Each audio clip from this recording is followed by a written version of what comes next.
What's the name of the MMDA ASEC? Eliago ba yun? What's her name?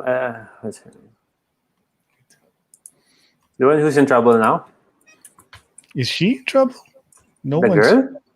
Ano lang naman siya, Twitter, barrage lang naman. But like, she had to apologize, diba? Did she? Yeah, Did she yeah, today. For that? I think she apologized about saying that there are 70, Yeah, but she had to apologize for something. Sila ni Mark yung kawawa ngayon.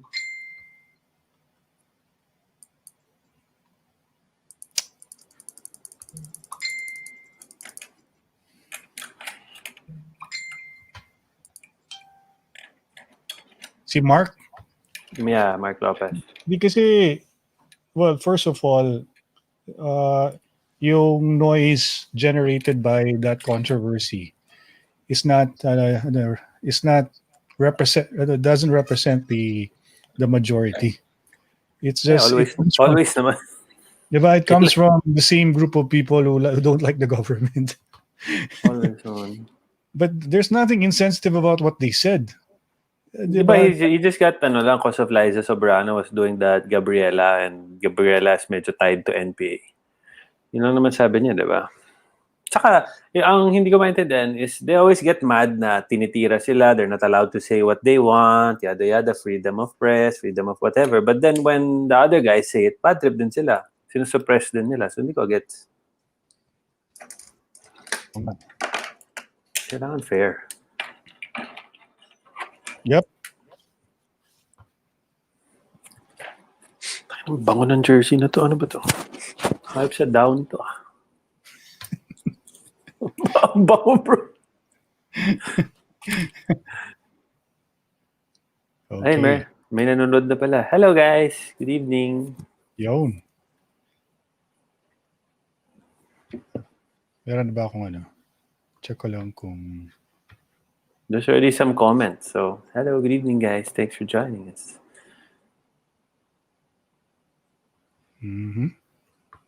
All right. Let's do this.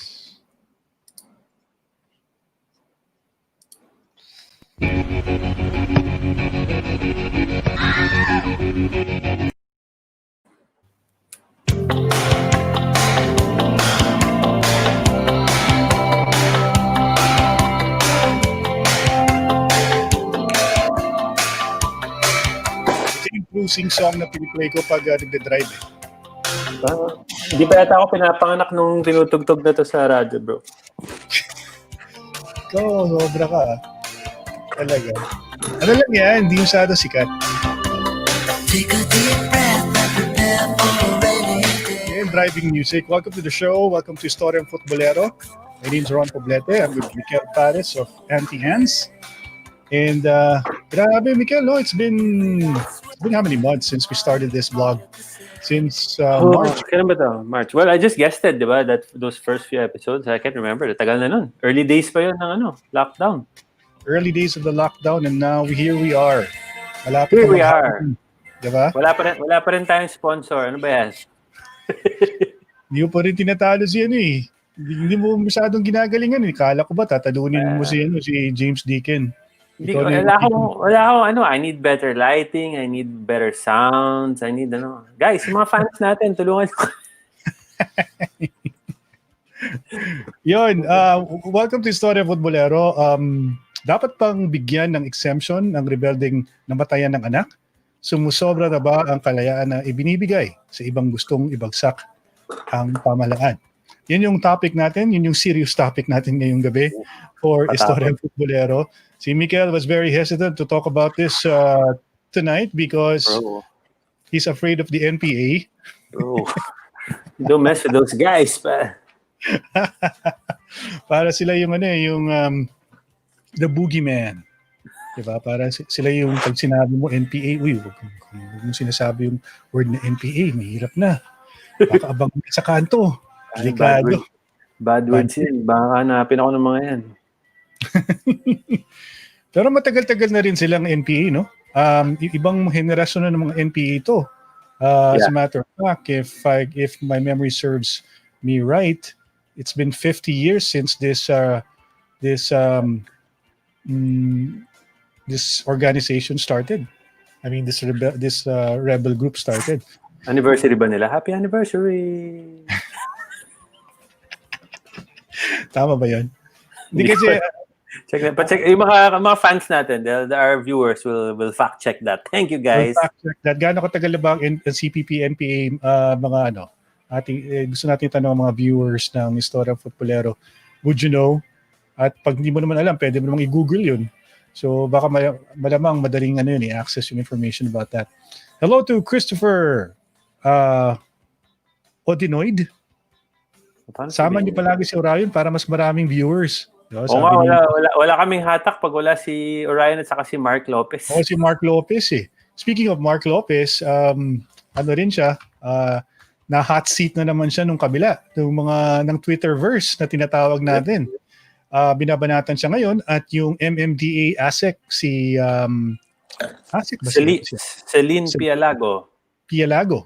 Si Miss Celine Pialago, yung ating napakagandang spokesperson ng MMDA. Nagulat nga ako kasi bakit siya kumbaga nasama siya sa usap-usapin about that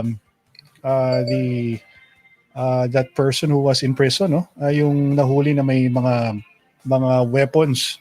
May granada, may baril ba kasama, Mikel? Anong pangalan nung babae? I think so. I'm not too familiar with the case. Nakita ko lang medyo hot. Kasi nga, di ba, pinatay ko yung Facebook ko last week and this week. So, for peace of mind. So, yun nga. Lang. So, maraming comments. Tapos kasi, syempre, alam mo pa, minsan, we have to admit that we're very reactive to what the other side says. So, pag meron silang sinasakyan na issue, yung mga supporters ng administration magre-react at may sasabihin about it. So, people like Mark Lopez and of course, si ASEC Celine had to say something about it because they feel strongly about. Kasi alam mo, ang punot dulo nito lahat at ang mga taong nagre-react usually are yung mga naiinis sa mga taong hipokrito.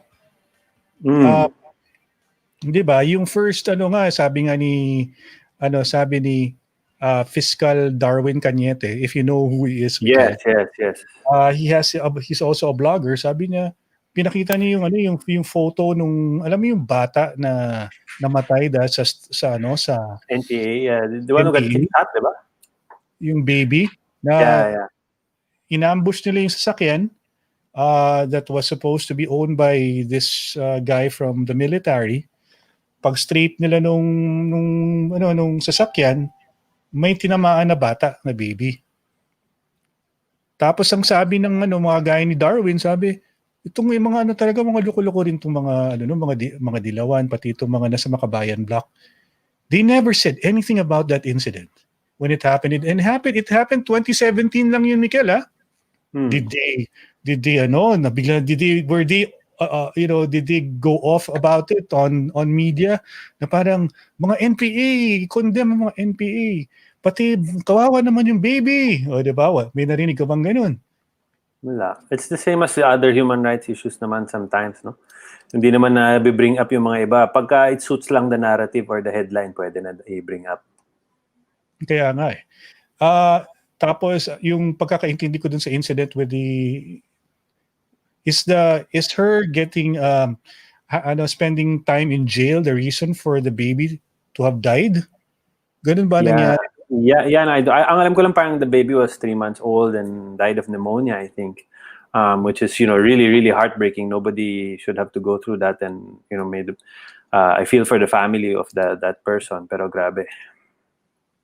Kasi pertinent question to ask is, if she were doing what she was doing, bringing in weapons that could kill government workers, policemen, soldiers, or even people who live in the areas they're trying to occupy, or if she didn't bring all these weapons, we don't know what it's for, right? Obviously, it's for something nefarious, as what they would normally, they've been burning, diba, equipment, buses, trucks of different people that are associated with the government because they're fighting a protracted war na tinatawag nila, Mikel.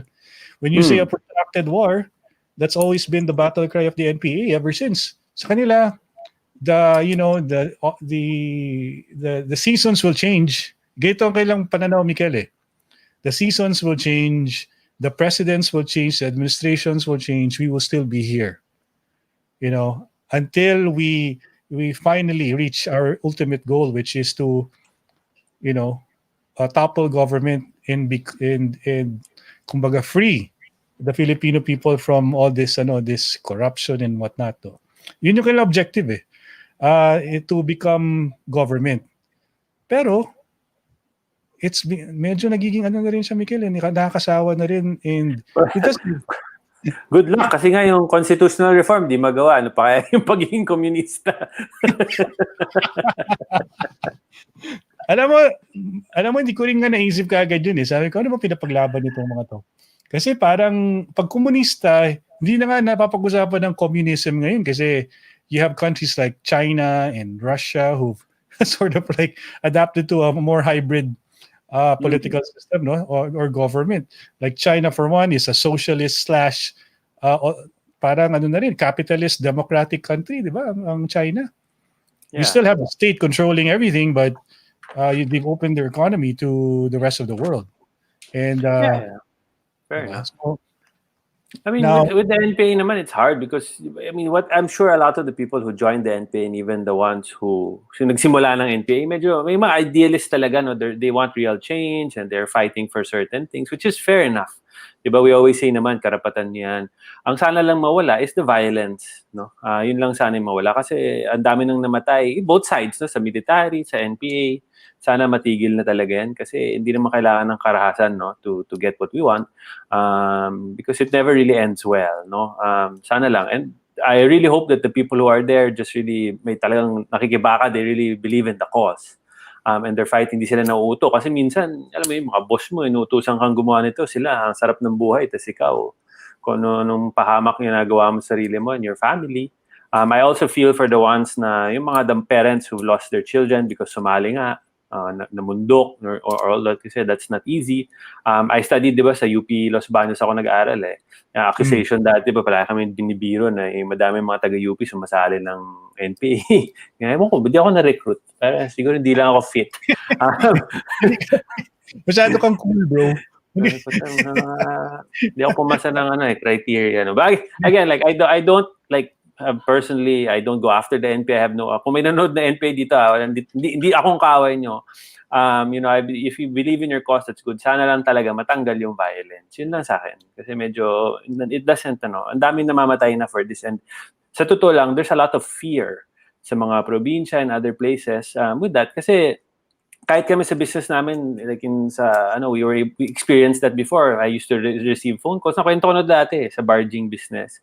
Nawala na, we're not part of that na. But before, tatawag sa amin na yung barge sa tabi namin, pinasabog ng NPA, tas there's another two, tas pag di daw kami magbayad, sasama daw kami. Mga ganun. And tuloy-tuloy pa rin yun. And those are, I mean, kahit pa paano. Yeah, I mean, I guess, I get na medyo galit sa kapitalista and all of that. But a lot of that, you have to remember also, these people, they employ people from the area, they take care of people from the area. So pag pinasabog mo yung certain thing, how does that help? No, those people will be out of jobs and whatnot. So I don't know. Again, I don't really know the ins and outs of their ideologies. For me, communism is not my thing.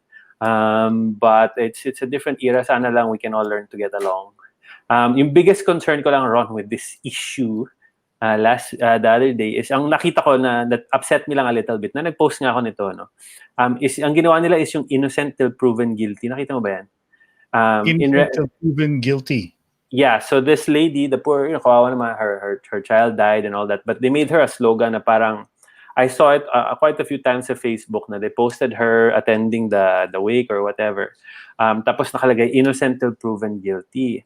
And I believe that 100%. Yes, innocent till proven guilty. But how come these people yung mga wokes or whatever or whatnot, they only apply that to certain instances pagka it suits yung narrative lang nila. Yung ibang tao na ma-accuse lang ng contest sa Facebook, may isang headline lang dyan na patay na natin yan, kulong mo na yan, mangungurakot yan, all. They don't apply the same principle na innocent till proven guilty. Yun yung nakakaburat. Kasi that should be applied to everybody, no matter what the accusation is.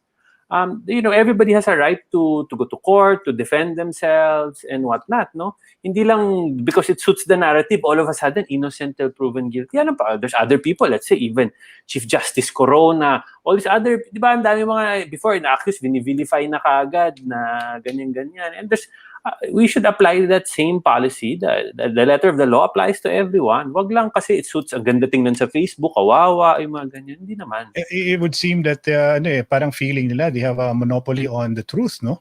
Kasi parang talaga sila, adamant na ganito ang totoo, ganito ang tama, ganito ang mali. They're always like telling everyone that what they know is the right thing.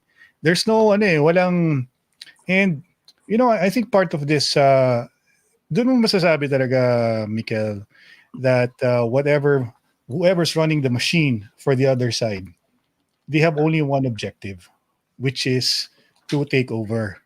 Kasi if not, if they were really, if their intention is to make sure, if their intention is really for the majority of the people, of the Filipinos, yung mga mahihirap, kung nilalabanan talaga na if their fight is about oppression, if their fight is about improving the lives of people, of the Filipinos, dapat lahat ng mga ginagawa nila constructive. Or dapat yung mga ginagawa nila hindi nagpapahirap dun sa mga tao na pinapaglaban nila. Diba? It's like what you said. Why would you burn like some, like for example, a tractor that's going to be used for to till the land. Tapos susunugin mo. Tapos kunyari may mga merong movers or anything that's used for constructing a bridge, for example, or a road. Tapos susunugin nila yun. So, Ron, actually, nakita mo ba in the news recently then, in Facebook then and a few other posts, is they show na kuwari may mga teacher na binaril ng NPA on the way to, mga teacher going to school to educate children. Binaril sila ng NPA na sniper na whatnot. No comment. It's like nobody said nothing. That's okay. Because that doesn't suit the narrative. Okay? They think talaga, Mikel, ang mindset kasi ng rebelde is the only way to sort of the only way for change to happen is to burn down the place. Yun ang kanilang mindset eh. Well, Ron, okay. I was a big fan before of I used to read a lot and watch a lot about si Che Guevara, Fidel Castro, all of that. I was a huge before many years ago, sa England pa ako, I used to read about that. I was fascinated by how they did it. But apart din nun, if you really, really look up the history and not just the fairy tales and the whatever, you will see a lot of atrocities that they actually committed along the way to get what they wanted. And for me, that's what I cannot reconcile, no? Parang the end does not always justify the means, especially if you have to scare people or do violence in order to get your objective. I just can never get behind that. Because for me, that's really intimidation, fear, and murder and acts of violence. I can never say, okay lang yan because okay naman yung ideology nila, this is what they want to achieve, a better government. Hindi, you've killed a lot of innocent people along the way.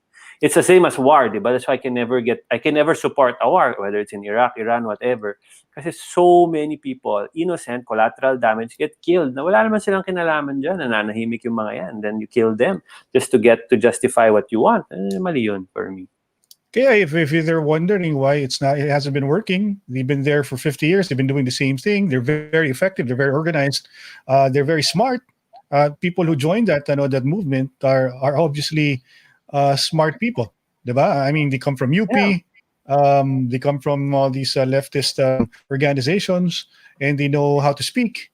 They're very convincing, but I don't know. They can't seem to go beyond the rhetoric that they've been they've been led to believe that what they're doing is the right thing to do. When the truth is, most of them or there are a lot of them already who've come back to the fold and who are speaking against them, against the organization. Actually, yun yung mga okay pakinggan kasi you get the inside, really how it is to be in the NPA and what they go through. And if you've talked, you can speak, madami na nag-testify, di ba, sa mga Senate hearing, congressional hearing to say about how it is sa loob. Yun yung kailangan mong pakinggan eh. Ang nakakatakot lang, Ron, is now, because of all this, di ba, parang naging hot topic, ginagamit ito this lady who was accused of this and the baby. So all the wokes are jumping on this and whatever. And they're somehow supporting kumbaga, nagiging sympathizer sila ng NPA and what, which is scary. Yun yung kinakatakutan ko eh. That's annoying the activist,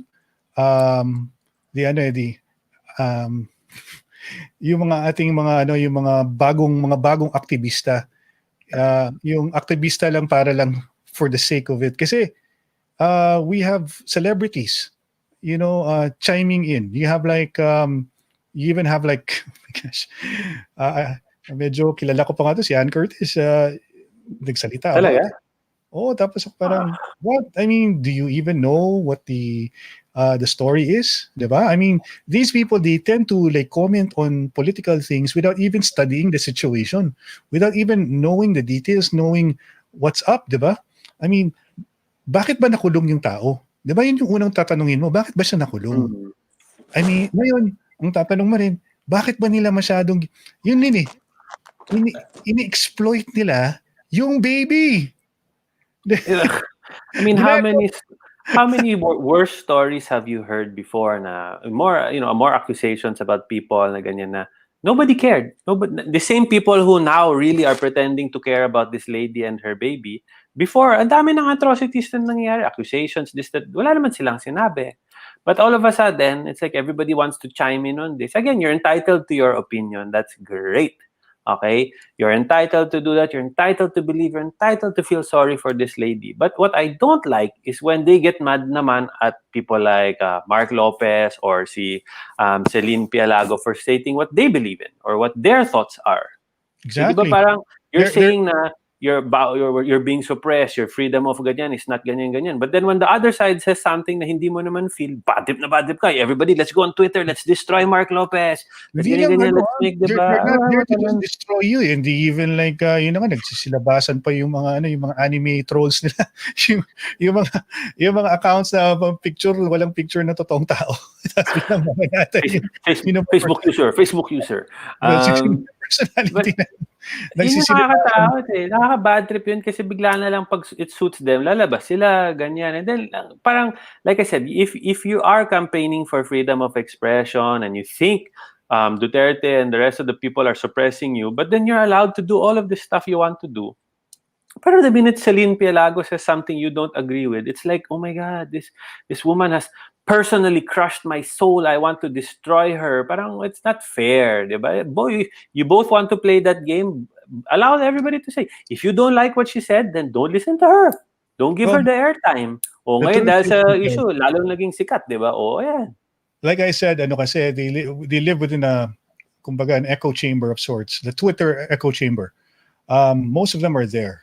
They think they control Twitter. There's always meron pa nga comment from one of them saying that we should move from Twitter to Facebook because all of the DDS are on Facebook, so we have to move this. Yeah.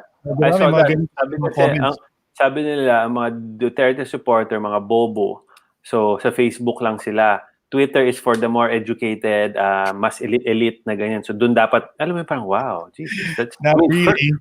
Who still uses Twitter? I only use Twitter to check the news or MMDA updates pa. They are emboldened. They feel very powerful on Twitter kasi every time they tweet something, they see all these other like-minded people who are on Twitter as well. Because they feel that sabi nga nila, kung gusto mo makita, kung gusto mong ilagay lahat ng mga pseudo-intellectuals sa isang platform, go to Twitter kasi andun sila lahat. Fair enough, but if sa NPA and all of these things, sorry, may echo na naman. But ang masasabi ko lang is with the communistas and everybody, the other side, if you really, really believe in what you're fighting for, and ganyan, feeling mo the whole of the Philippines needs this change, I hate to break it to you, pero hanggang ngayon, we live in a democracy. Every 6 years, there's a presidential election. Every 3 years, there's the local elections. Most of the people are still voting this way. And kahit nasabihin nyo, mga bobo yung mga hindi nila alam, that's how that works. They voted, feeling nila ganito. Yun yung gusto nila eh. Okay? So, kahit anong sigaw mo sa Twitter, bashing or whatever, hindi magbabago yung isip ng mga yan. Kasi buhay nila eh. They base it on their life. Kung ikaw mahirap ka, feeling mo nag-improve yung position mo under this administration, syempre boboto ka ulit ng this administration, di ba? Pero kung after these 6 years, if let's say the other side is correct that Duterte has been the worst president, the dumbest, the most horrible, evil human being on earth, then that should reflect in the elections in let's say 2022. Okay, if they're that confident, that this guy is the most evil person, fine. Then people will vote, and if they vote for him again, then ibig sabihin they were happy. Let it be. You cannot keep putting your ideologies in somebody's brain. If just because they don't agree with you doesn't mean you're correct and they're wrong. They should they should have taken the 2019 elections as a sign that what their narrative is not working. Their narrative is not working. No, none of the Ocho Derecho candidates won in 2019. Marami sa kanila talagang kulelat. Pero ang accusation nila, Ron, is that nangyayari lang yan dahil bobo ang karamihan ng voter. Yun yung sinasabi nila, di ba? So, you want these people to be on your side, you want them to vote with you, but on the other hand, you're telling them you're dumb and you shouldn't be allowed to vote. So, what they're saying is, they're saying that mga bobo daw yung mga supporters ni Presidente, pero sila naman yung grabe pumintas ng mga tao. Sila yung parating ang kanilang way to argue their point is to call you bobo. Diba? And how is that smart?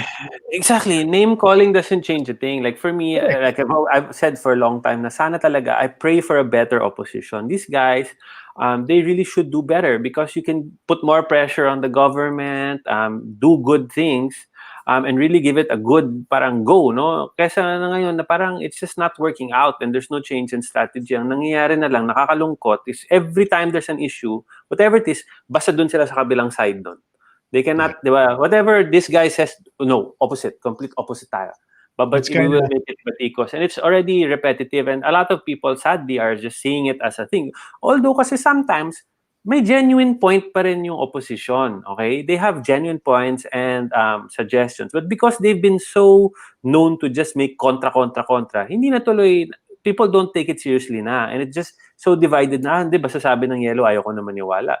Whereas it should be na pag minsan may sinasabi yung mga may sense din. Dapat lang i-investigate, i-check ng matino. But wala. Yung mga tao masyadong desensitized na eh. Si Ivonne Amarante de Ocampo Castiva says, nang kasakit ang baby sa mga pangangalaga ng lola, nang nagkasakit sa baga ng ibig sabihin na pabayaan. I don't know. I mean, pneumonia can happen. It's really a dangerous thing. No? It's very common. Sadly, meron pa rin pneumonia. The government for it. Or they're using the whole the kasi kinulong yung girl. In the visual of her going to the funeral of the baby and then being surrounded by so many soldiers and they're just doing their jobs, diba? But they're saying it's overkill daw, bakit daw, grabe daw, hindi man lang daw, lahat na lang, pati kinukunan ng litrato yung kamay na may hawak na anong bulaklak yun, sampagita ba yun, na parang ginagawa ng drama yung yung situation. My view is one, they were whatever reason she was allowed to do the wake, and that's compassionate and that's good, no. For the people accusing the police and the government of overkill, ang kalaban dito is NPA, known terrorists or violent people who are capable and have done many ambushes in the past, many acts of violence in the past. So, buti sana if kuwari si Ron na-accused ng shoplifting sa Mega Mall, tapos we allowed him to visit the wake of his whatever, and then there we have 200 policemen holding him, making sure. Diba? You have to look at the context. Kung ano ba yung case. sino Yun yung nga, accused, di ba? Yun yung, it's like yun nga saying, yung si Bin yan, Laden, o sabi mo, yun will they apply the same compassion to Bin Laden? If Bin nga, Laden's son yeah. died and Bin Laden was allowed to attend the wake, but he had so many CIA and Marines around him, will they all say, oh, grabe, overkill naman? No, they'll be like, fuck you, Bin Laden, you killed everybody 9/11, you deserve to die. Oh, di ba? Tapos, I don't get why they're using that example to as a way to ano talaga to point out that there is no humanity in how it was handled. Kasi may mga, syempre, nakaka-relate siguro yung ibang mga parents na nawalan rin ng anak before, tapos sinasabi nila na, grabe, walang puso naman itong mga na ito. Pero nakakalimutan natin, which is the point of si Asek Celine, na, look, baka nakakalimutan nyo, itong babae ito, nahuli ng may granada, nahuli ng may baril. Yeah, Diba? but yung sabihin naman, ang ibabato nila sa'yo is innocent till proven guilty, ganyan. Oh, I mean, bakit hindi siya nag-grant ng bail? Bakit kaya? well, No. there's certain offenses kasi, like, if you're firearms possession, those kinds of things, there's certain things you can't get bail for, or it's very looked upon very differently, diba? It's again, the crime that she's accused of is severe, and she will get her day in court. Okay? If, di ba, baka sabihin kasi nila, lahat ng mga tao sa judicial system, mga tao ni Duterte, and he wants, I guarantee you, Duterte does not care one bit about this lady and whatever. He just go out of his way to do this, no? If we really believe innocent till proven guilty, fantastic. Then she will have her day in court. But in the meantime, she's accused of a very serious crime or crimes associated with an organization that is known for violence. And doing ambushes and stuff. So kailangan medyo ingat lang. Huwag tayo magalit sa mga sundalo or what they're doing. Like Ron said, they're doing their job. We have to remember these soldiers, the police, they're there to protect us. Although, syempre, may mga pasaway na police dyan, mga corrupt or whatever, military. But at the end of the day, ang mga military, these are the guys we're gonna turn to. They're the ones there to protect us. Diba? Alam mo, Mikel, before we continue, let me just acknowledge some of our viewers. Si Joy Elazar. Thank you for the comment, Joy. Watching all the way from Belgium. Salamat, Joy, sa pagkinig. Tapos we have si Yolanda. Hi, Yolanda. Sir Ron and Sir meron tayo dyan, Ron, na first time viewer daw. I-shoutout mo. Nasaan yung nakita ko kanina. Sige. Sana ba yun natin? Ma'am Yolanda, salamat sa pagkinig ninyo, ma'am. Tapos si Garnet, Red, says correct. I think something that you said, perhaps. Hindi ko na maalala kung ano sinabi ko, sorry. Tapos, we have a few people from the other group saying si Elmer Ucat Villanueva, firing squad, dapat dili na babaon, buhion ng mga terorista. The translation nan, firing squad na lang daw, wag nang buhayin ang mga terorista. That's Elmer. Edward Lotivio, dapat dyan, okay, kung hindi nahuli yan, madami pang papatayin yan.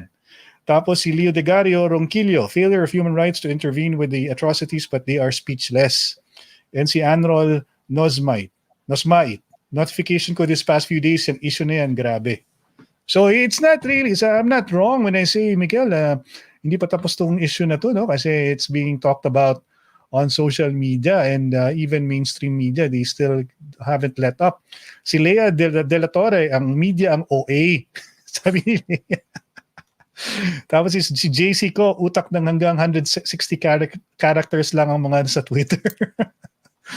Tapos sabi ko siya, mga smart yung mga viewers ng Istoryang Futbolero. Meron pa viewer from Sweden pa, grabe Nakapunta na ako sa Sweden, nag-football ako dyan, 13 years old, sa Göteborg.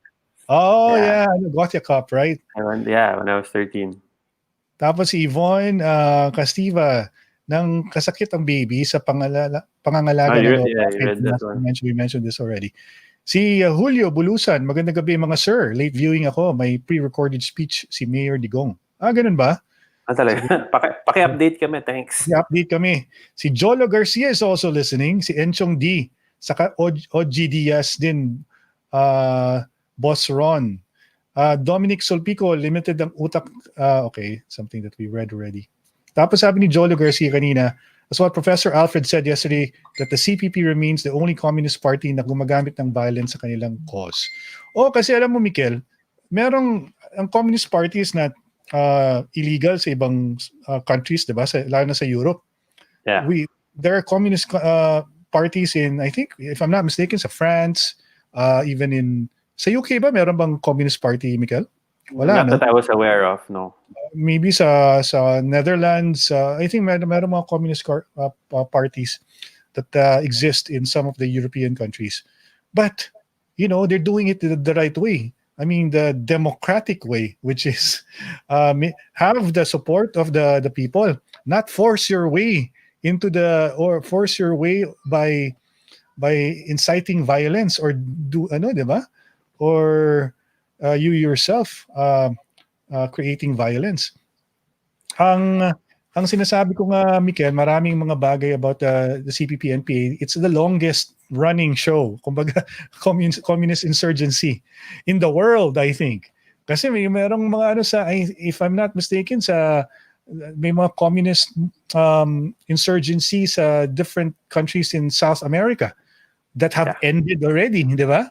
Nawala na, tapos na. But yung sa atin, hanggang ngayon, nandyan pa rin. And I've actually had the chance to hear testimonies coming from rebel returnees. And they've said so many interesting things. One thing that you will probably appreciate with the ones who've been part of their movement are they're very articulate. Magaling sila what's the Tagalog term for getting your attention and then holding it and then and then they change minds of lalong kino-convince sila, Mikel. Ang ginagawa nila is they target yung mga medyo vulnerable na mga bata, yung mga fresh out of high school, papasok ng kolehiyo, very impressionable pa, tapos siguro may problema sa mga magulang. Tapos yan ang kanilang tina-target. Yan ang mga inaakit nila na pumasok sa mga kanilang organisasyon. And their protracted war, Mikel, is very well organized to a point where all sectors in society merong mga elements of that organization that are part of it. They have penetrated certain sectors like the transportation, lahat ng mga manggagawa, farmers, sa students, mga estudyante, obviously. Tapos, kaya nga, itong nangyari, nagkaroon tayo ng parang budget hearing, di ba? That's been one of the talking points as well for the last few weeks is to make sure that the budget for 2021 will be passed as soon as possible. But meron mga hitch kasi some of the members of the Makabayan Bloc have been criticizing the PCOO because of one USEC, di ba? At si Lorraine. Si USEC Lorraine. Dahil nga, she's been very vocal about the participation or the connection between the Makabayan Bloc and the Communist Party. And alam mo finally, kung talagang if they can prove, not prove, but if they can really change the mind, if they really want to change the minds of people who are skeptical about their intentions, they have to finally say, no, we are not connected with the Communist Party, with the NPA. We are our own thing. They should say na hindi totoo yung sabi ni ano sabi ni Mikel? Yung kanilang leader na sa Netherlands, si Jose Maria Joma Sison, na 'di ba at one point meron pang video na pinapakita diyan. That's the government has a copy of that video, him saying that all these Makabayan Bloc organizations that are part of government are actually legal fronts of the Communist Party or the NDF. So may mga ganung mga sinasabi. Tapos bakit nila sasabihin na nire-red tag daw sila? How can you not be is that even a thing? Getting red tagged? I mean, if you're a communist, you're a communist, diba? If you're a socialist, you're a socialist.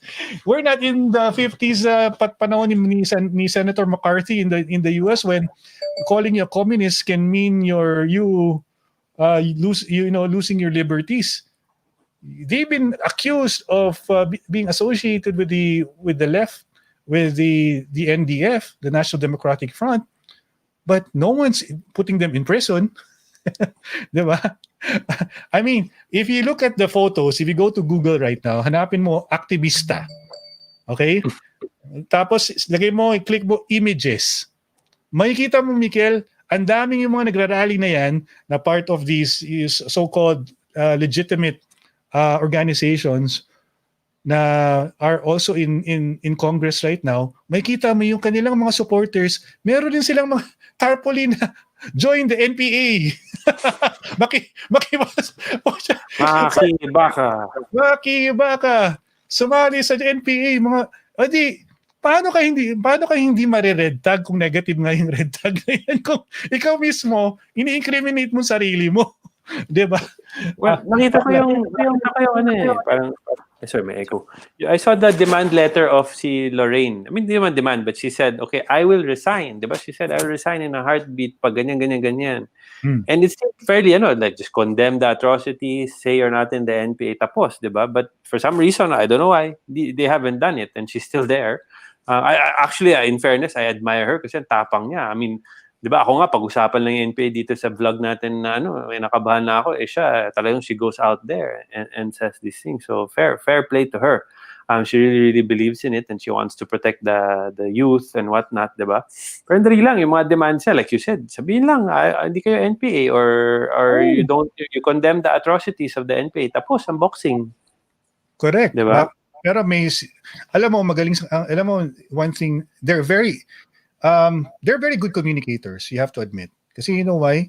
When something like that is directed at them, where the answer can incriminate them, ang gagawin nila is to mahilig sila sa mga argument yung mahilig silang gumamit ng strawman na argument Parating pag may binanat ka, gagamitin nila ibang bagay para to deflect. Sabihin nila, kunyari, I remember having a conversation with a member of Piston. Sabi ko, pare, ganit, dami niyong reklamo. Pero, hindi niyo masabihan yung mga driver ninyo na maging disiplinado. 'Di ba? I mean, sila yung harurot sa kalsada, sila yung maraming mga aksidente, kawawa yung mga pasahero, hindi pa nakakasakay ng jeep, umaarangkada na, halos madapa yung sumasakay ng jeep doon sa loob ng sasakyan. Some pinapasabit pa nila, 'di ba? I remember when I was in college, Mikel, sumakay ako ng jeep diyan sa may Pasig, yung rotonda, 'di ba? May rotonda pa diyan dati. Grabe, pagsakay mo galing crossing papuntang Kapasigan Pagsakay ko ng jeep talaga, sumubsob ako hanggang harap, man. Nakasabit ako sa likid, So, ang bilis ng takbo ng jeep. Tapos biglang brake. Diretso ako, subsob ako sa harap. sabi ko, gago tayo itong mga jeepney. Pero it's been going on. But yet, if you say something like that to, let's say, a Piston organizer, sabihin mo, bakit? Okay lang, sige, magreklamo ka about government, pero ayusin naman ninyo yung inyong serbisyo rin sa tao. Bakit naman maikinig tao sa inyo, hindi nang balusubas kayo sa kalsada? 'Di ba? Tapos sabihin niyan, hindi kasi corrupt ang LTFRB. Sila ang may kasalanan. Ganun sasabihin, bro. They're not gonna address what, yung mga realities na ipapresent mo sa kanila na, okay, alright, labo ito. But I mean, in fairness naman, at least they're educated and they really believe in their cause, but again, it's just the violent side of it that really upsets me. Because you have every right to believe in certain things and put forward your ideology, pero wag naman ang pilitin sa iba or to intimidate or scare people into joining your cause. Hindi naman kailangan yun and then may mga kilala din, may mga friend din kasi ako ron ng mga police or nasa military, na hindi yung mga high ranking, like mga kasama ko sa college before, sa UPLB, like 1 or 2 of them are in the military. And sila yung nagpo-post minsan sa Facebook before nakita ko na mga ang gulo ng NPA. Because they're the ones who have to deal on a day-to-day with firefights with the NPA and do these kinds of things. And I see from their post na sobrang bad trip sila. Because they see the atrocities committed dun sa local areas na yan, tapos sila yung makikipag-firefight sa mga yan. So, syempre, alam mo yun, it's not, I don't base it on just what I see sa media kasi that can go either way naman, di ba? But from my friends, nakita ko talaga, wow, grabe, tuloy-tuloy pa rin pala yung mga atrocities. And I speak to my friends, yung may mga negosyo na affected by the NPA, talagang mahirap. It's not a fun place to be. And for a group to make sure that you don't live to tell the tale, like yung mga returnees na pinapatay nila, what do you think they'll do if they were actually government? If they took over government, you think ito mga dilawan, hindi nila naisip yan eh. Kala nila, okay, sige, tulungan natin itong mga kaliwa kasi parehas yung ating kalaban, si Duterte. Tulungan tayo, pabagsakin natin yung gobyerno.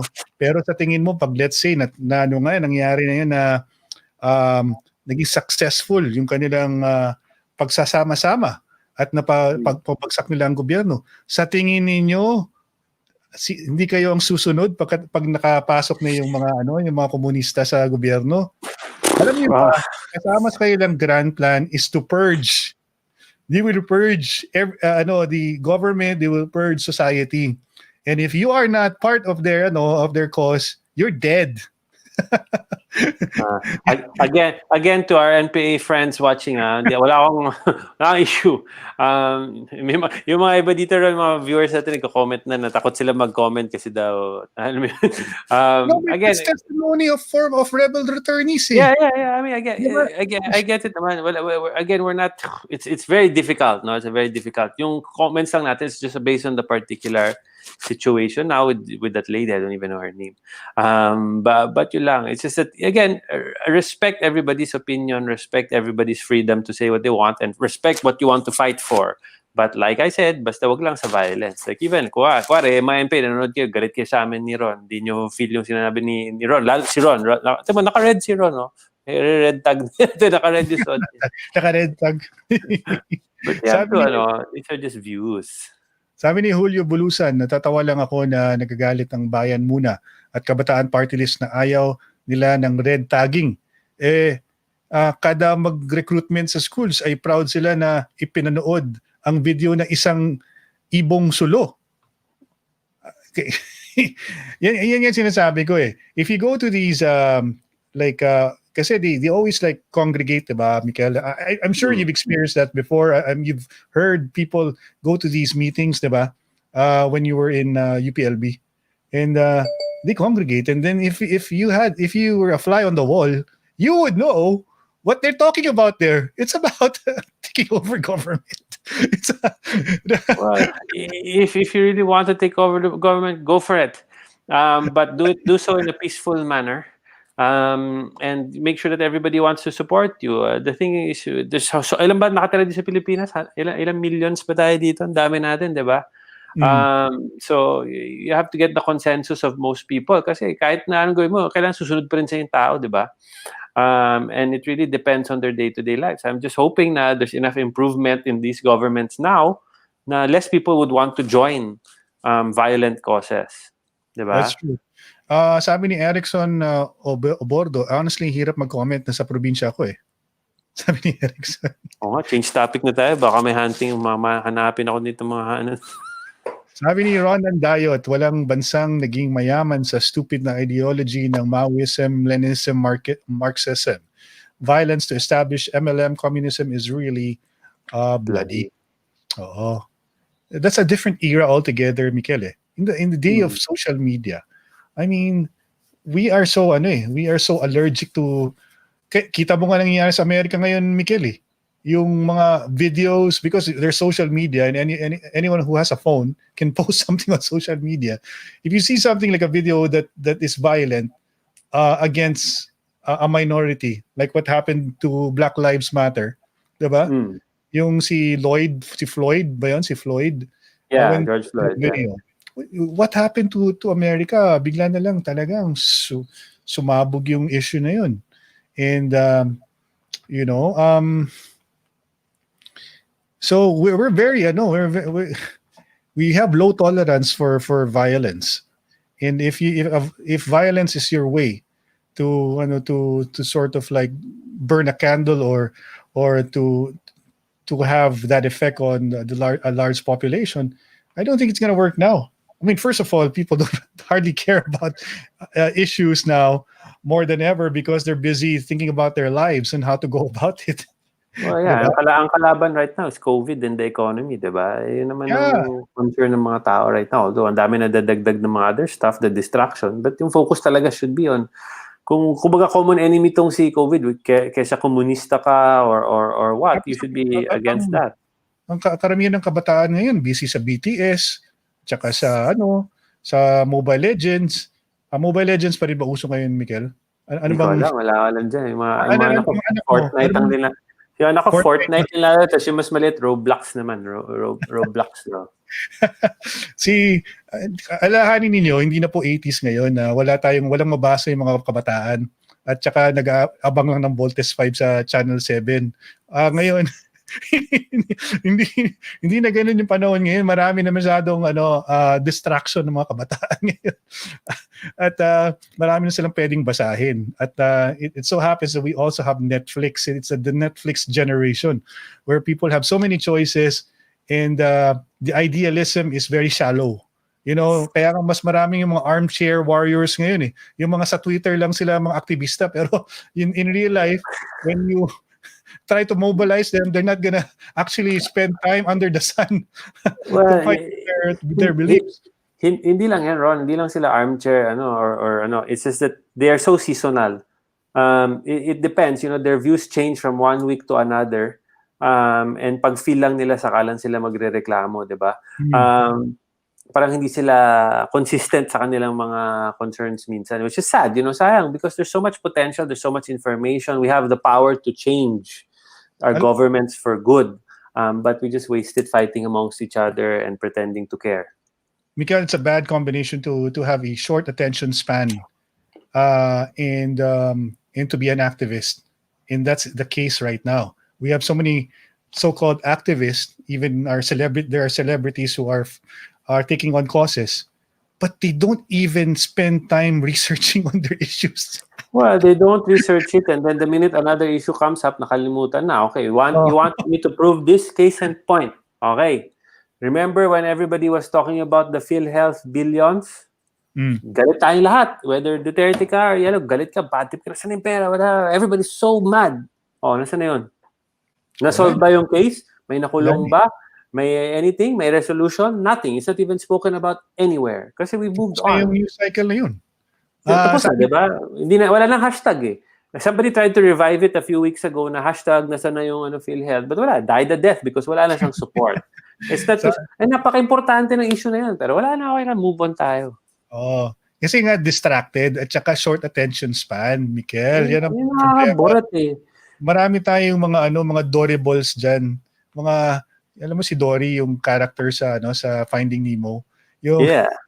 Every 15 seconds, nakakalimutan niya yung kanyang Even this particular case right now, this poor lady who's going through this, whatever, innocent till proven guilty, do you think they'll talk about her next week?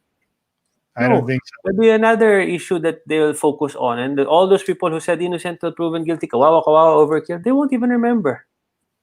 Sabi ni Lenita Rojas Atuel, yeah, they're very good communicators. That's why napasok talaga nila ang journalism, mainstream media. Yeah. Sabi ni Julio,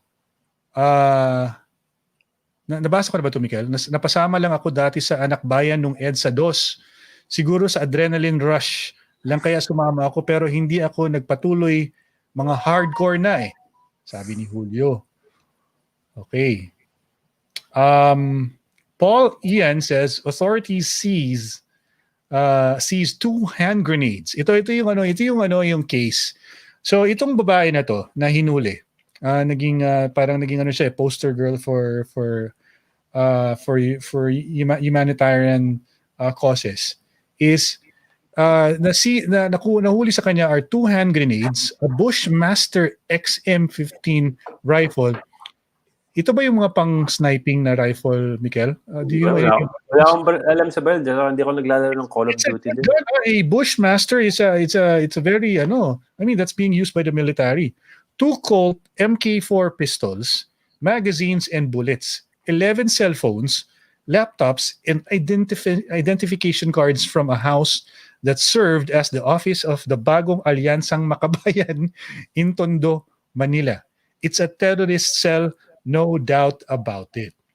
Okay, let's just say that they have to go through anong tawag nito? They have to go through a process, Mikel. Kumbaga, they have to be given the benefit of the doubt.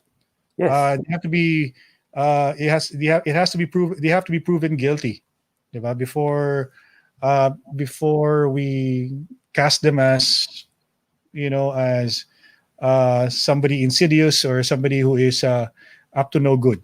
They're criminals. Before we call them criminals, they have to have due process. Yes.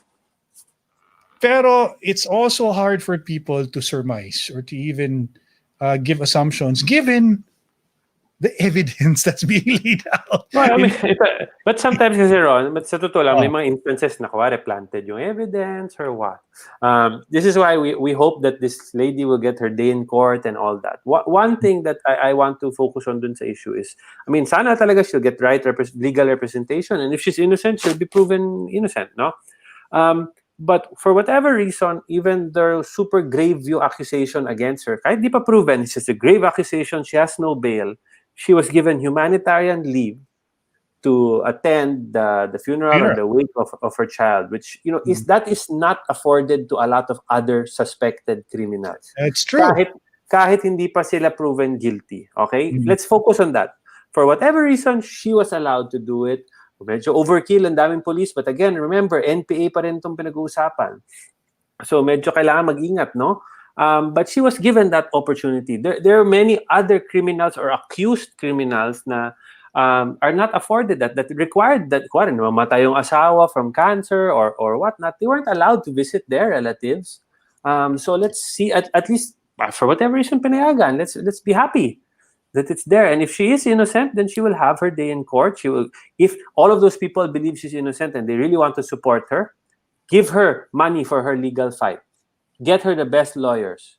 Okay? That's how you support her, not hashtag on Facebook or whatever. Tulungan nyo, bayaran niyo yung lawyer. Tama. Diba? Yeah. If you really want to help.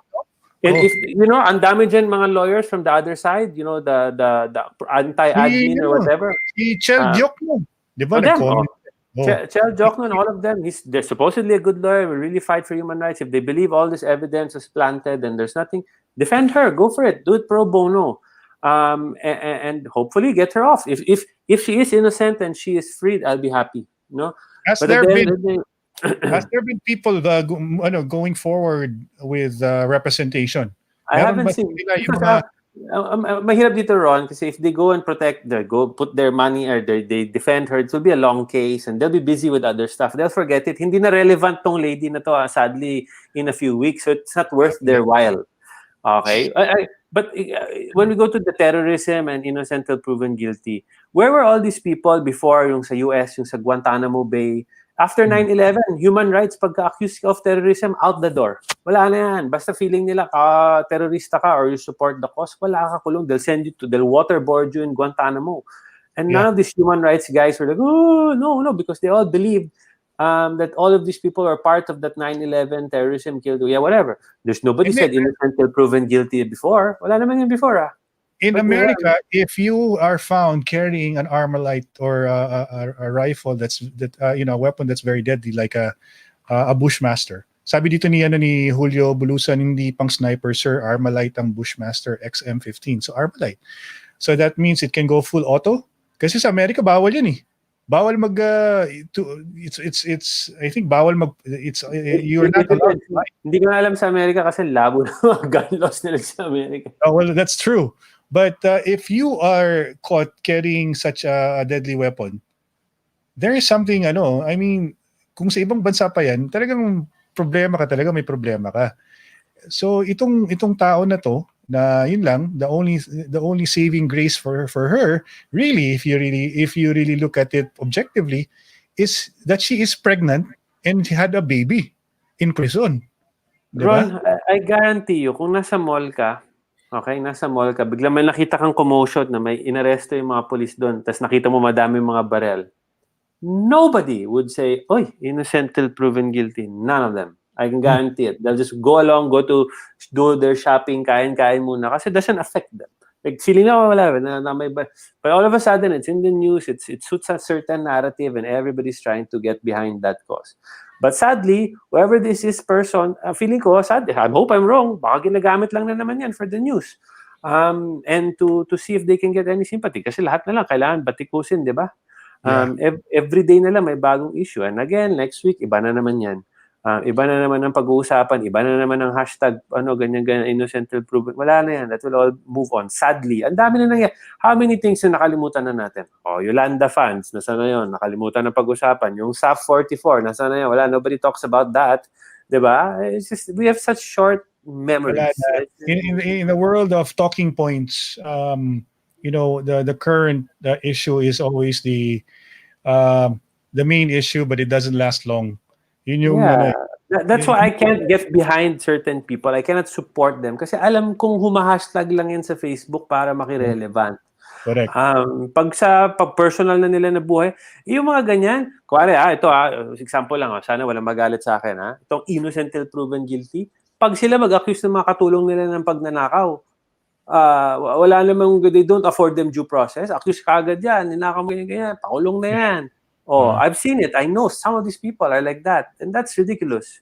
Kahit sa office mo, accuse ka agad. Tapos na yan, wala na yan. Pero ngayon, kasi yung hashtag innocent till proven. Hindi lang nga nilabas daw yung salin ni PRRD. Kung ano nung pinagsasabi ng mga to eh. It's both sides, diba? Whether you're yellow or Duterte, may lumabas lang na headline dyan na somebody, may whistleblower or whatever, everybody believes it right away. Even PhilHealth. Yung nilabas ang Inquirer na 100+ billion pesos na unused funds ng DPWH. Ang isip ka ganila, wala. Ano na yan? Kinurap na yan. Ganun ka. Tapos you don't even bother reading the article that the core report is talking about 2015 to 2017. Ron, sino ba nagbabasa ng article? Ano ko ba naman, Ron? No time for that. If it's not on Facebook, it's not worth reading. Sabi ni Ray Rose Alcala, binibaby ng CHR. It's from our other group, Mikel. So it proves na hindi ito mga Mikel, hindi sila mga troll, hindi mga troll. Sa lang natin, so I'm reading some of them. Si Boy Agustin says, Secretary Asek Pilago, mabuhay ka, kampi tayo against terrorism. Si Froy, the third, mostly gun for hire ang mga miyembro ng NPA. Sabi rin niya, yung gabi sa mga ka-futboleros. Yeah, Froy. Nakakamiss maglaro, Super, sana, malapit na. Si Paolo Bidjones, bago ko lang nakausap si Paolo Mikel. Sabi niya, nakakamiss daw maglaro ng football. Super. Tapos, nagpadala sa akin ng screenshot, him playing, I think he's playing his PlayStation or something. Naglaro na lang ng football wala lang akong pag-asa. Ni-embrace ko na tong dad bod ko ron. Football lang makakapayat sa akin. It's kind of sad. So, si Josephine Adventures, para sa akin tamang sinabi ni Yusek MMDA. Unroll Nozmait. Ayun, ito nabasa ko na to kanina. Sabi ni Erickson Diwa Obordo, Idol Ron and Mikel, next issue malamang is the looming problem about Sabah, PH, Malaysia. Okay. Well, tingnan natin. Let's cross that bridge when we get there. Si Ronan, na all overlap, wash out. Constitutional reform for a federal parliamentary with open economy has also been overlapped. Yun. I think it's sad kasi if you talk about itong mga ating sinasabi nating mga so-called intellectuals on Twitter, if they spend so much effort sana on really understanding what the problem is about government and the system that's in place, that's kasi I'm sure naman, Mikel, karamihan dun sa ating mga kapatid na sa kabilang dako ng ating political discourse ay they're well-meaning. Marami naman sila na talagang gusto nila ipaglaban ng human rights, gusto nila talagang ipaglaban karapatan ng lahat ng mga tao, ng mga mahihirap. Pero it so happens that they are siding with a party that's also corrupt. That's the problem.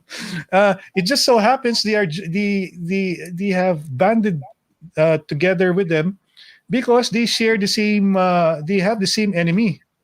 Alam mo yun? So that's the problem. Sabi nga nila, I mean, I don't know if this is a real Bible passage. It says that, di ba? The road to hell is paved with good intentions. Totoo ba yun, True. Mikael? Well, yeah, it's true. I don't know. Akala mo, tama yung ginagawa mo, nakakatulong sa ibang tao, pero yun pala, may nakakamatay rin siya. Di ba? Nakakamatay. Bakit nakakamatay? Because you're supporting a cause that believes in violence, that believes that violence is the solution to overthrow government, to make changes in society. You have to use violence. Yun ang kanilang perception. The end does not justify the means, my friend. That's true. But they're going to see the same thing about the administration, about the drug war. Na, ang daming mga inosenteng namatay dahil sa droga. Maraming mga na walang due process. Diba? Kiniklaim pa nila sa international media, sa international forum. But alam mo, Ron, saan ako nababaliw din dyan sa drug war? I mean, I guess, for sure may mga atrocities dyan kasi may mga balasubas talaga na police. I have experience there. So, but, there's so many accusations of people being killed, whatever. And there were, di ba, mga incidents na napatay by accident or whatnot. But if it really was such a major issue, so many of those families affected would come out and say, oh, grabe, alam mo yun, sa area namin, pinapatay kami lahat dito, ganyan-ganyan, or this is what happened. But I very rarely see it in the news. There's isolated cases, I know, I've seen that, na talagang that's been focused on the media, but there'll be much more clamor. But what you see more of is more people supporting the drug war because feeling nila sa area nila mas malinis na, mas wala na masyadong mga addict, mas safe sa gabi. Like even sa amin, when we talk to some of our team members sabihin nila, sir, mas okay na sa area namin, less na yung nakawan. Obviously ngayon medyo delikado kasi crime might be going up, I don't know, because of the economy. But for the longest time since this war on drugs, a lot of people are saying they feel safer. All of the surveys say so, crime rates are down. So, I base it on those kinds of statistics, di ba? But other people, they see one case and feeling nila, it's just that everybody's being shot, di ba? Parang, lahat tayo pinapatay, accused ka ng drugs, babariling ka. They don't talk about all the drug rehabilitation centers that were opened, all the support that is being offered to people who are in this predicament. Di ba? Kasi madami ka na makita. Even when I went to Los Baños the other day for a week, and along the way, may nakita kami on the side na drug rehab that wasn't there before. Nagulat ako, sabi ko, wow. And it's a rehabilitation center. It's not, they don't send them there and shoot them. At saka, di ba, may mga tinayo sila mga rehab centers and there's a lot of support from the DOH and other people for that. I've had the chance to go around, Mikael. I've had the chance to actually go to a place in Quezon City called Culiat. Culiat, Quezon City is a lot of people are afraid to go there. And I've spoken to some of the policemen that I met when we had this event at Culiat. Culiat, Quezon City is like a compound, Mikael. They have a gate, their own gate. And it's very it's a highly dense na area in Quezon City. It's known for drug lords and drugs, known for killers. And so when you ride a taxi and then you say Culiat, they're not gonna say, hindi sila papayag. Hindi po papayag mga taxi magpapatingin. Hindi mo lalagay sa Grab yun? Tapos, yung mga pulis, ayaw pumasok doon, ha? Pulis na mismo nagsasabi sa akin, ayaw nilang pumasok doon sa Culiat. Tapos, nung pumasok si Presidente, 2016, alam mo, ang bilis, siguro a month or so, nawala lahat ng drug lord. I don't know, maybe they died. They got killed. Meron naman. I mean, the thing is, yung palagi binabato ng kabila or whoever is that, meron pa rin drugs. Yes, obviously, hindi naman mawawala. There's no country in the world na talagang zero drugs, no? Lalo na in our situation. But you have to see that it's a little bit better at least. And what we have to ask is, tanong natin, yung mga taong affected, yung mga lugar nila, yung mga taga doon. Kasi tayo, sa magaganda natin village, mga bahay natin, ang dali lang mag-judge eh. Unless makausap mo talaga yung mga tao from those areas na talagang terrorized by drugs before, or mga kapamilya nila lahat naging addict. Daming stories na ganyan, di ba? Dami So talaga. let's ask them. Yung mga udapan dati, that's marami doon drug-related, Mikel. Of course. The thing is, in my past, I've had to deal with all of these things, and we've had to go through this. So I know the scourge of drugs talaga sa pamilya and sa society. But yung sa CHR, all of those people international, punta kayo doon, kausapin nyo sila, interrogate people. And if most people say yes, they're happy, then this, obviously there's still room for improvement. Dapat walang mga atrocities, walang pinapatay dyan na wala lang, di ba? Everybody I should would be recommend that the vice president actually did that. I mean, without any of my friends. If she wants, kasi madami na ako naka-debate or naka-away even in my family, Ron, about dyan sa drugs. Kasi I'm very passionate about dyan sa issue sa drugs, no? Because talagang nobody was doing anything about it, Ron. We were just parang, nandiyan lang, part na ng buhay natin ng shabu, ang pagiging mahirap, ang crime, and nobody... Kasabot ang mga polis dyan. Super. And parang it was part of life. Nobody was doing anything. And all of a sudden, this guy comes in and campaigns for it, and people believe it, and they vote for him. And now there's a lot of people that I know are saying na mas okay nga talaga yung mga area nila.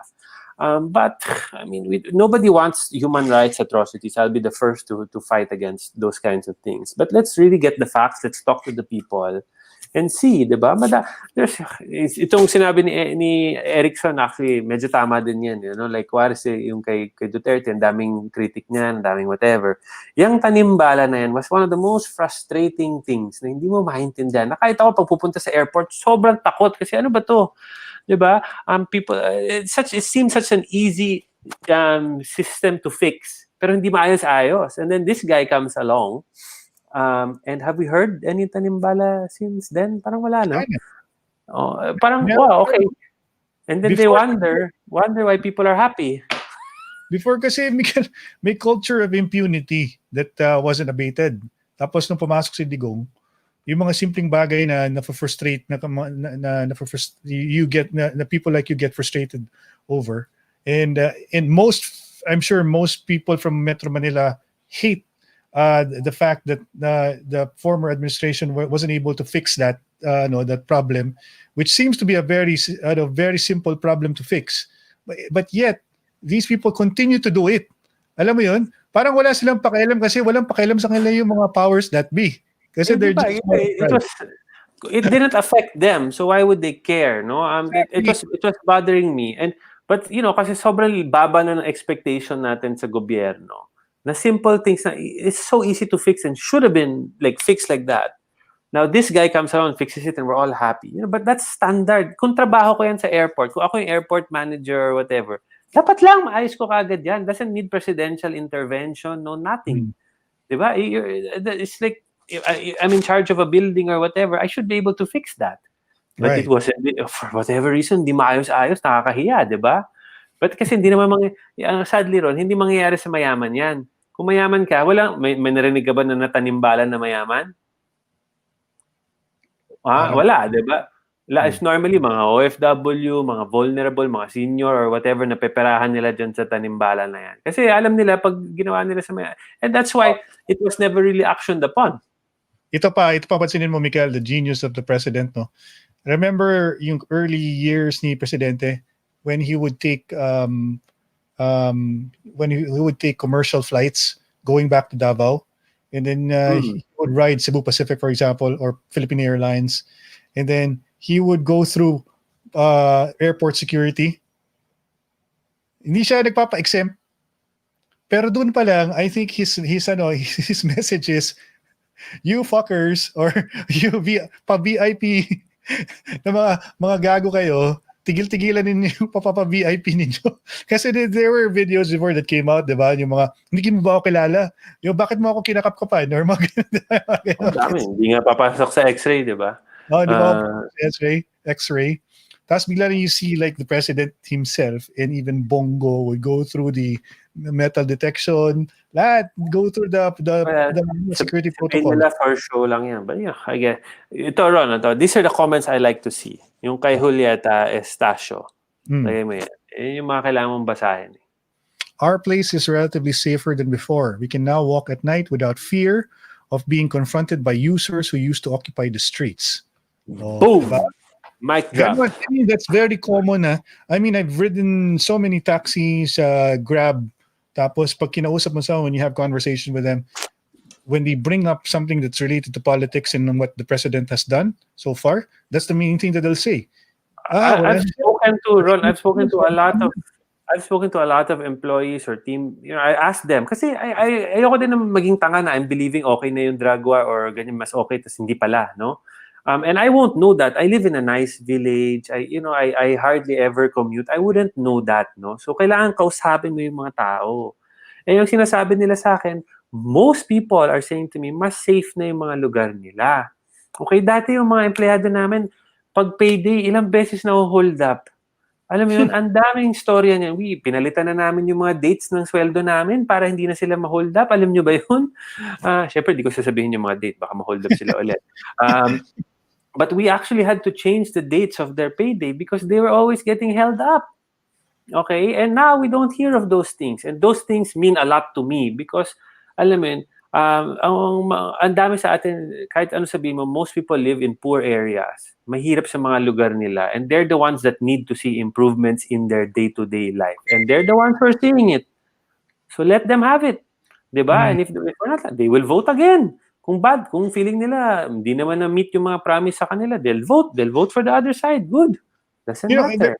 Alam mo, Mikael, the reason why I brought up the whole drug war issue is because the fundamental argument coming from the opposite side is that, you know, ever since 2016, is really about their impression of the president being being somebody who is associated with EJK, extrajudicial killing. And, you know, even during they always brought that up during the 2016 elections. And then Davao, the reason why Davao has become peaceful is because they paid the price. And you have a mayor who actually who was no kumbaga, he would do everything, including killing drug lords or he would warn them to stop doing the drugs. He would actually tell them, you get out of my city, stuff like that. And for most of these tree-hugging people or yung mga tinatawag natin mga human rights advocates, Paskila, that's not acceptable. We don't need somebody like that who has a bad mouth, who speaks about death like it's nothing, who will kill people without due process, mga ganyan-ganyan mga banat nila. So ever since we have friends, Mikel, that we play football with, who are who hate the president because yun na nga, he's a killer, sinasabi nila. But what they don't get is what he's done so far for the country in terms of peace and order.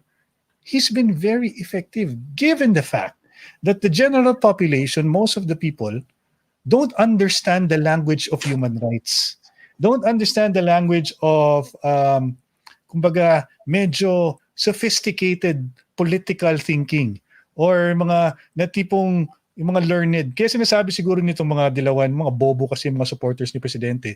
But that is already a big clue on their end. The reason why you are not resonating, the reason why people hate your guts, because ang dating ninyo nagmamarunong. Ang dating ninyo, kayo may solusyon. Kayo yung tama. Pero you haven't really tried living in a squatter area. You haven't gone to an informal settlement where the houses are dikit-dikit. And you have 10 people living in one house that is like a 10 by 10 or a 5 by 5. And then they go about their, and then some of them have already given up on life. All they do is smoke, drink, diba? Copulate, have more kids. They leave their kids outside the house. Bahala kayo, diba, sa kalsada. Maglimos kayo doon. Humingi kayo ng pera doon sa mga mayayaman. Ganun yung kultura sa mga these depressed areas. Did they even bother to think about that for 1 second? Have they even immersed themselves in that life? The only time most politicians immerse themselves in those lives is during the election campaign. Na kailangan makita ka dun sa lugar ng mga mahihirap or whatever na, Exactly. look, kumakain ako with my hands. Pwede Oo. mo na akong botohin. I'm one of you. 'Di ba? Ganun naman yung kampanya dito palagi, 'di ba? Sasakay ng tricycle, sasakay ng bus. Okay na 'to, magaling pala 'to. Kaya di tayo natututo, no? Ang mga mahihirap, they're the ones who really have to use their vote wisely kasi they're the ones most affected. Okay? And we have to respect their vote because this affects them the most. They're the ones with horrible education system, horrible transportation system. Sila, yung mga mayayaman, middle class, people like us, Ron, we have our cars. All we can complain about is traffic, diba? Sila every day, 2 to 3 hours after how many hours slaving away for minimum wage on a boss that just screams at you. Tapos hindi mo makasama yung pamilya mo, tapos madami pang addict sa inyo, nanakawan ka pa pag uwi mo. Yun yung kausapin nyo yung mga tao. And sadly, hindi sila minority, madaming affected na ganyan. Yun ang mga kawawa. At hindi nila naintindihan, kaya si Presidente resonates with these people, and why he speaks that way is because there is really a societal problem that hasn't been fixed. But for the meantime, because we have a president who is who is immersed in those types of communities, that general population that we're talking about, that are experiencing realities that none of the middle class or in the upper echelon of society understand, is that mahirap ang buhay ng Pilipino. At ang presidente, naiintindihan niya kung anong pinagdadaanan nila. Kaya that's why he speaks that way, because hindi pwede highfalutin words ang gamitin mo sa kanilang situation eh. Dapat brass tacks. You have to tell them what it is. Diba? Ang sa akin, Ron, is we've seen so many politicians who speak very well, sobrang educated, come from fantastic families. Every single one of them said na ayusin nila yung poverty, ayusin nila yung sitwasyon ng mga mahihirap. But if you're campaigning, again, every few years to say that, ibig sabihin, hindi mo pa rin naayos. Okay? So, Yeah. you were there, you were the previous administration, you've had administrations prior to this. Some of, ilang mga senator natin, Ron, career senator na or career politician. They've been in the system so long. Okay? They keep getting voted, they're still around. Lahat sila, sabi nila, ayusin nila ang poverty. They care for the poor. Nandito ako para sa mahirap. But sila mayayaman, everybody else is poor. So ano na? Diba? Yun yung sa akin, yun yung pinaka-frustration ko. Kaya ang daming galit sa akin ng mga kaibigan ko. Sabihin, bakit ka support dito? Napakatanga mo naman. I say, I'm not tied to this guy. If he does something good, I'll support it. If he does something bad, I'm against it. But what I'm for is helping the poor really.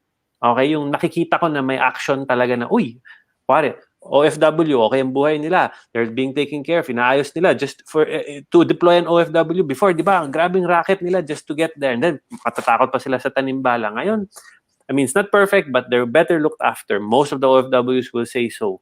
Na mas alagaan sila. Tong drug war, medyo mas okay na. Ang daming mga things. Universal healthcare, the tuition, 911, all of these things. Infrastructure, better public transport, all of these things that are you can see, tangible sila. Hindi yung binigyan ka lang ng bigas pagka-election na. Okay? Yung mga ganon. And these are the things I support. There's a lot of other stuff na ayaw ko. Talagang nabibwisit ako sa gobyerno hanggang ngayon, kahit si Duterte man yan or whatever. Ang dami pa rin yan. Ang mahirap lang kasi, kahit na si Presidente nga, nabubwisit na nga sa sistema. Yeah, I mean, there's a lot of politicians na sobrang bad trip ako na, alam mo yun, nabibwisit pa rin ako until now. Hindi lang kasi ako tanga na I'm so 100%. I'm just not blinded. Ibig sabihin, pag hindi ka blinded, pag may ginawang matino, supportahan mo. Okay? Be happy. Encourage mo. Keep it up. Just because it doesn't suit my life or di siya pasok sa narrative ko, hindi naman ibig sabihin, antay ako dyan, di ba? Kuwari, maayos yung MRT. Madaming train ngayon ng MRT. Naayos na yung speed limit. Maganda yung station. Let's be happy. How could you possibly complain? You have to praise that. Kasi yung previous administration, kahit anong sabihin nila, kahit anong ilaban nila, ang report card nila pagdating dyan sa MRT, bagsak. Okay? Malinaw yan. Di gumana yung escalator, wala mga train, mali pa yung train na nabili. I mean, come on. There's nobody out there who will say, no, okay yung MRT last time. Nobody. Ngayon, maayos na. Diba? Let's be happy. Tapos sa magiging argument pa nila when it comes to government projects or anything that has to do with build. Hindi, project ni Pinoy yun. Congratulations, the Pinoy government. Sila ang nag-groundbreaking yan. Sila ngayon nagsimula yan. Sila dapat ang Alam mo, Ron, madali lang mag-groundbreak ng lupa, ng bahay. Kahit ako bukas, gusto mo mag-groundbreak ako dyan. Pero hindi ko mapapatayuan ng bahay yan. Di ba? Ang groundbreaking madali lang. Diyan mo masasabi, parang bata. Alam mo yun? Hindi. Mali yan. Alam mo yung makipagdebate ka sa nung 10 years old ka, parating dapat, hindi, mali yan. Hindi kasi Ron, ang pinakamali dyan ng lahat ng tao, whether it's is hindi naman pera ng presidente ang ginamit dyan. Pera Correct. natin yan. Okay? Tayo nagbayad ng buwis para pag-igastos yan. Certain presidents or certain administrations enabled it, made things happen, allocated budgets, convinced private sector to help. Yon. Okay, yon. But at the end of the day, most of the money used there is yours. Yeah. Okay? You don't have to be eternally grateful to these people. You don't have to say, it's because of this or that. It's job well done, but thank you, pera ko din yan eh. Diba? At the end of the day, excise tax mo, yung lahat ng taxes na binabayaran mo. So everything, VAT, ilan ba tax binabayaran natin? All of us are taxed to death. Pati kahit namatay ka na, may tax pa. Yung pamilya mo, magbabayad ng tax pag namatay ka na. Correct. Ayun. Sounds ka, may pasaway of the day ka ba? Actually, yun na nga medyo ang dami ko talagang na-encounter na pasaway. Hindi ko lang nakuha ng photo kasi syempre medyo napagod na ako sa kukuha ng picture sa kanila. Kagaya just recently, nagpaayos ako ng sasakyan. Yung mga mekaniko, hindi na naman nakamask. Tapos, wala. Gano'n talagang tigas na ulo ng iba. Yung... in fairness, Ron, di ba, normally di ako lumalabas talaga ng bahay, no? But last weekend, nung Saturday, my wife and I, we had to go to Los Baños kasi diba taga-UP kami. One of our very, very good friends, batchmate, sadly, 40 years old pa lang, he passed away from cancer. So we went out of where we went there. And I was surprised because, along the way, ang dami namin dinaanan. I would say naman, Ron, in fairness, mga 95% of the people naka-mask, naka-face shield, which is, I think, the Philippines does that better than yung mga relatives ko sa Europe or sa America.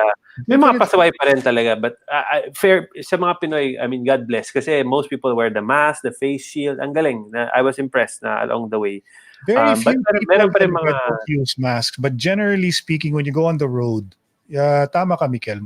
Siguro 90% of the people you see on the road are wearing masks. But there's that 10% pa rin na talagang naman. Pampasira. I think what will save us, di ba, syempre kasi nag-open na up yung economy, pinapayagan yung curfew, magbabago na and all of that. People will really have to start going out. But natatakot kasi yung mga tao na baka magka-second wave like sa Europe and sa America. It's possible, no? Tama. But what will save us is if we continue to follow yung mga protocols na ganun nga. Na face shield, face mask, and disinfecting. Just those three things alone, yung face mask, face shield, and the constant washing, disinfecting will go a long way from... If there is another wave, it will not be as bad as the previous one.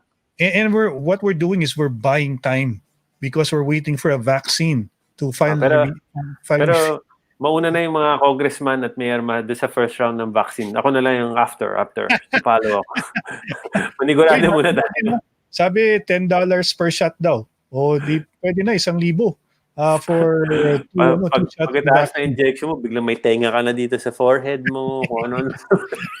sabi ni Julio, yes sir, nag-groundbreak na si Noynoy pero tinapos ba? Nope. Ang kakapal ng mukha ng mga haters na sabihan si PRRD na credit grabber. Kung credit grabber si PRRD, dapat kada project nasa poster sa mukha ni Presidente. Alam mo, in fairness kay President Duterte, again, hindi naman ako yung biggest fan niya. But he doesn't come out, kuwari, yung Skyway, MRT, all of that, wala naman siya dun. He doesn't come out as a press release na saying, I did this. Yeah. Alam mo, comment niya sa mga ganyan, corny. Nakukornihan siya yung... I've never really seen ayaw niya ilalagay yung pangalan niya sa isang proyekto na this project was by, di ba, dahil mga congressman ganyan. I don't see any of that niya eh. Actually, in fairness, to his credit, hindi naman siya ganyan eh. yung iba, yung mga alam mo mga kampanya for 2022, naka-ready na palagi sa mga press ko na yung mga Facebook nila. Alam mo na kung sino yung tatakbo eh. Saka sabi na rin ni Presidente na 2016 pa lang, hindi pa siya nananalo, sabi niya, wala siyang pakialam sa credit. Kung sa tingin niya na maganda yung project na hindi tinapos ng previous administration, itutuloy niya. Hindi niya, ganito kaya ng ibang administration before, pag project, let's say, ni GMA, si Pinoy ang ginawa niya, hindi niya tinuloy kasi project ni GMA. Meron siyang ganung ugali. But, takot nga tayo, Ron, di ba, na some of these things na sinart ni President na hindi matatapos in this term, baka itigil. I mean, the fact that we're worried about that says a lot. Yeah, because it happens. That's why. Exactly. Si Dor Bonetnelo at ito rin ang Pangulo na hindi man perfecto pero kita mo yung nagsusumikap. Tama ka. And sabi ni Erickson, PRRD, presidente ng kalye, meaning alam niya buhay ng mga taong gumagamit ng kalye. So it's about time, Mikel, to talk about your big takeaway from our conversation here. Sayang wala hindi nakasama si Eric sa ating... Swerte ni Eric, di siya huntingin ng NPA. First and foremost, thank you again. Ang dami natin viewers and comments tonight. We really appreciate it, guys. Alam naman namin di kami famous personalities or anything. We're just a couple of guys who really care about the Philippines and what goes on here. And we're just talking and we really appreciate yung mga comment nyo. Talagang kung saan-saan pa kayo galing, no? Sweden, Japan, all over the world. Talagang thank you. Again, yung sa takeaway ko lang is dun sa mga NPA or what, please huwag kayo magalit sa amin or huwag nyo kaming tutukan ng violence or whatever. We really just, we respect your opinions and your right to do things, but sa akin, huwag nyo lang kayong maging violent. Huwag na kayong kailangan manakit or whatever. The mere fact na we have to say that is already says a lot. And to all my woke friends and yung sabi ni Mark Lopez, mga wokinam, dyan, innocent till proven guilty and all of that. I've said it before, I'll say it again. That's fine, that's good, but be fair, apply that to everyone. Not just because it's the headline or it suits yung current issue nyo na it makes the president look bad or whatever, no? Madaming karahasan dyan, madaming people accused of crimes. Let's protect them, let's help them too, let's afford them. And anybody who's accused of anything sa Facebook or sa headlines sa news, bigyan nyo ng benefit of the doubt and give them a right to defend themselves. Wag tayo yung seasonal lang. Obvious na obvious eh. Ang dami nakakalimutan natin. Next week, like I said, iba na naman ang usapan, di ba? Let's do what's right because it is right, not just because it suits us. Okay? Yun lang. And again, thank you to everybody. I really appreciate. Talagang nakakataba ng puso. Ang daming nagko-comment hanggang ngayon from all over. It really means a lot to us. So thank you everybody. And we hope to see you again soon. Kung buhay pa ako after ito. Hindi, mas mabuti pa, Miguel, sabihin mo na lang sa kanila kung meron bang tuloy pa rin ba yung promo ng anti-ants sa frontliners? We have different promos na every week na anybody can avail, no? Kasi nahihirapan na yung mga ibang tao to go in and out. But we have so many promos, so if you can avail of it, we need all the support. I like to take this opportunity also to thank my team na until today, sobrang grabe, hardworking. We're doing all we can to keep the business going, to survive para hindi kami mawalan ng empleyado. Sobrang hirap na talaga. But we're doing it. Today na napabalita yata yung kay Ramon Ang na sa San Miguel, nagbabike na yung mga empleyado nila. And it's all over the headlines. Pero no, anti-ants, we were one of the first. 100 plus yung mga empleyado na we started those bikes. 100 plus na sila. Until now, they're still biking. So hopefully, ma-improve yung cycle safety sa daan natin kasi madami nga nagbabike ngayon. At saka if any of the viewers are watching na mga nasa auto nila, please mag-ingat kayo pag nag-drive kasi nga mas madami na ngayon mga bike sa daan. Okay, ingat tayo. Konting road courtesy kasi isipin na lang ninyo itong mga ating mga kapatid na nagbibisikleta ay they're trying to earn a living, no? And they're just trying to get by with what they have, including that bicycle. And we have some friends also who are very generous in providing bicycles to our frontliners as well, like si Byron Cristobal, aka Banat Bay, because he's been doing that on his YouTube channel. So kudos to him as well. We have a lot of bloggers who's been, silently helping people as well. So salamat, Mikel. Cool beans, man. Thanks for hanging out again on a Monday. I risk my life for you tonight, Ron. So I hope you appreciate it. Nelia Ortiz, thank you so much for joining us. Erickson, salamat. Si Julieta Estacio, thanks for discussing crucial issues. Very informative and objective. Kudos to you too. Thank you so much, ma'am, for watching us tonight. Si Suzy now says, very true, kaya dapat Duterte pa rin sa 2022 para matapos lahat ng project mo, especially yung subway. And si Ronan, salamat. Julio, Dorb, and also Daniel, and to the guy Selenita also, and from si Paul, who also messaged us earlier, and si Elmer, Edward, Leo, Anrol, Josephine, Froy, Boy Agustin, si Ravil, and Priscilla, who's a senior citizen watching all the way from Japan. Wow, Yun. thank you so much. Arigato. For salamat. So that's it for the show, guys. Don't forget, this weekend, the Premier League continues. Kung mahilig ka sa football.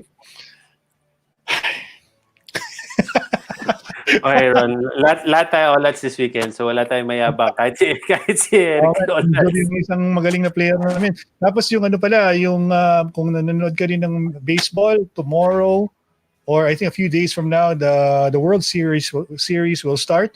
The Los Angeles Dodgers won a Game 7 against the Houston Astros. No. Houston Astros. Hindi. Houston Astros. Hindi. Atlanta Braves. So this is the third time in 4 years the LA Dodgers will be in the World Series. This will be against the Tampa Bay Rays.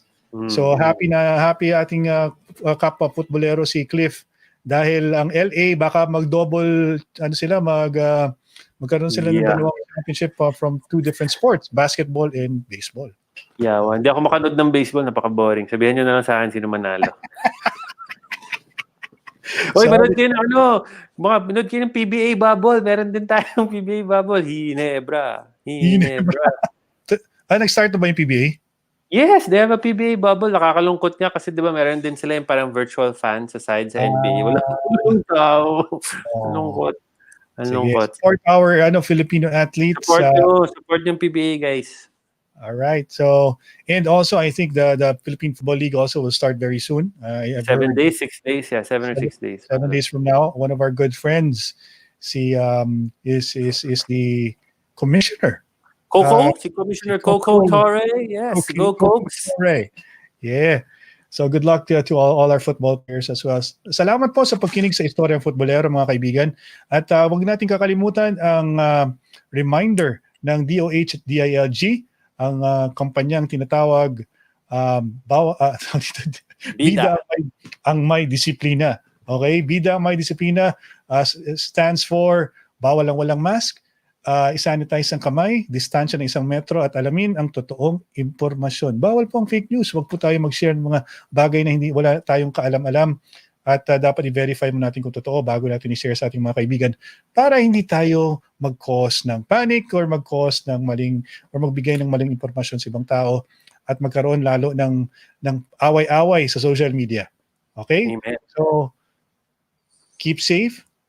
Follow the basic health guidelines by the DOH and the DILG. Huwag po tayong pasaway. At mabuhay po kayo. We'll catch you again on Wednesday. Hopefully with our designated OFW, si Sarah Bader. Guys, mas maganda yung kasi sa amin ni Ron. So, mas manood yan ng Wednesday. At si Eric hopefully will be free and maybe si Celine din makakasama natin sa Wednesday.